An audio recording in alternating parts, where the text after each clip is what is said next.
Hai, gue Joe, aka Sasuke, dan kali ini aku sedang gusar guys. Gue kayak suami yang kebingungan jalan bolak-balik di lobi rumah sakit buat nunggu istrinya sedang melahirkan. Ya betul, gue segusar itu, gue seurang-aring itu karena melihat sebuah tweet Twitter. Atau bukan tweet sih, ini cuma postingan biasa. Gue udah kasih tahu ke kalian kalau misalnya belakangan ini gue itu sering lihat tweet-tweet yang gak penting gitu. Dan biasanya reaksi gue biasa aja, kayak naruhodo ne, beres kayak gitu aja. Tapi kemarin gue melihat sebuah postingan. BTW gue mau liatin dulu postingannya. Ini videonya. Iya, saya kan udah telepon. Udah telepon dari tadi. Hah? Ya dia kan, nelpon ke pos, dia harusnya bisanya datang kan. Iya, udah. Terus tadi kenapa nyolot mbaknya? Lah, masih tadi marah-marah katanya nggak bisa bawa katanya. Ya udah kan kata mbak tadi ada driver yang bisa naikin. Ya udah coba naikin ke motor. Bisa, saya di depan. Ya udah naikin. Silakan dibantu. Ya udah naikin. Ya udah naikin. Saya balik lagi ya. Ya udah naikin, saya jauh pick upnya ya udah. Mas mau bawa atau enggak? Ya udah, enggak udah. Tadi kata Ya udah jawab. kata mbak, wes, nih ya karyawan ya. Mas kalau mau Karyawannya. tadi. Iya. Ya udah iketin. Ya udah iketin. Ya udah mbak yang ngegentak-gentak saya. Siap-siap viral ya, Mbak ya. Siap-siap viral ya. Siap-siap viral ya. Hati-hati, Mbak ya. Hati-hati ya, Mbak ya. Ya, hati-hati ya. Hati-hati viral, Mbak ya. Hati-hati viral ya. Orang saya baik-baik kok, saya teleponin. saya baik-baik. Ya udah, saya baik-baik. Ya udah. Oke, first of all, tenangkan diri kalian, calm your tits and dicks guys. Bisa kita lihat di sini sebenarnya masalahnya itu simple banget anjir. Ini tuh cuma perkara berat barang doang anjir. Jadi barangnya itu terlalu berat muatannya untuk bisa dinaikkan ke motor. Harusnya barang tersebut naiknya pakai mobil lah at least ya. Jadi dari sini pun gue ngerti kalau misalnya Gojeknya agak sedikit sebel. Tapi dari perkara ini, yang harusnya Gojek lakukan adalah mereka bilang atau dia bilang ke simpannya kalau misalnya barang terlalu berat, pesanan ini saya cancel. Beres semuanya. Ojol yang satu ini tidak berpikir seperti itu guys. Dia itu tidak mau menyelesaikan secara dewasa gitu. What he doing is he pull out some phones and recorded. Dan seperti yang kita tahu, ketika orang sudah merekam, orang buat tweet, dia itu seakan-akan dia yang bener gitu anjing.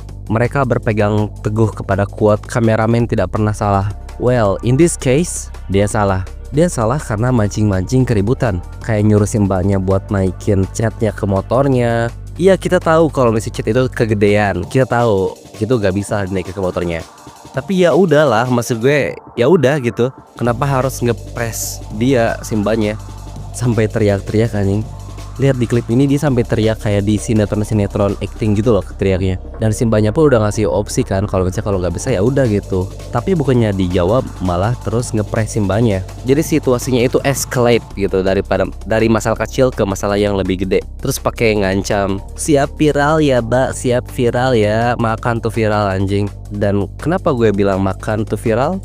Karena ojol ini bego banget anjing. Di post beneran sama dia. Dia pikir orang-orang bakal memihak ojol itu. Dia pikir orang-orang itu sebodoh itu anjir. Akhirnya video itu dipost dan di repost sama orang-orang dan akhirnya tershare lah ke Twitter dan semua ini terjadi. Di Twitter pasti langsung gila lah, pasti banyak yang ngebela perempuan itu sampai-sampai di track akunnya yang mana. Di DM-in akun ojol itu sampai dia klarifikasi. Dan ini salah satu alasan klarifikasi paling tolol sejagat raya anjing. Ojol itu berbicara tentang mental health. Mental health? What the hell? Oh my god, yeah. Yang harus dipertanyakan mental health sekarang itu si mbak-mbaknya anjing. Karena gue yakin setelah all that shit altercation, si mbaknya balik ke konternya terus dia nangis di sana. Gue yakin pasti kayak gitu, keret cili ucing. Dan menurut gue wajar banget banyak orang-orang yang nge-DM langsung si ojol itu karena orang-orang merasa geram. Gue pun geram, what the fuck. Dan si ojol ngomong tentang mental health padahal dia sendiri yang nge-press si mbak itu. Terus yang kedua, gue mau ngomongin tentang Ayunda, Risu, dan para Risukers atau prisoners. Jadi gak ada angin, gak ada hujan, Risu nge-tweet kayak gini. 2025 and I'm gonna talk about something that I've been holding since forever. It's not that I don't want to focus on singing. I want it. It's either I just poor or simply didn't get picked. There will be time for me, surely. Let's keep working hard. Kalau kalian cek di komentar-komentar Twitternya itu kayak semangat Risu, anything wholesome. Tapi kalau kalian ke Facebook dan lihat komentarnya, it's a fucking war zone. War zone, zona perang. Perang antar siapa? Perang antara prisoner sama orang-orang yang gak mau terlalu mikirin hal ini kan. Soalnya setelah ada tweet ini, orang-orang merasa ada sebuah obligasi untuk donate, untuk bener-bener mensupport OC-nya. Jadi kayak Risu seorang diva, guys, dia punya potensial, kita itu harus solid, kita harus donate sebanyak-banyaknya. I just wanna tell you that kalian itu tidak punya obligasi. Pahami ekonomi 101 ya. Kebutuhan primer, sekunder, tersier itu kalian harus pahami. Kalau kalian gak punya duit ya jangan maksain, simpelnya kayak gitu. Si Yopi malah juga ngebales, I know that feel too much, just simply didn't get picked. I just lowered my expectation in general to cope. Gimana ya? Gue punya dua sisi.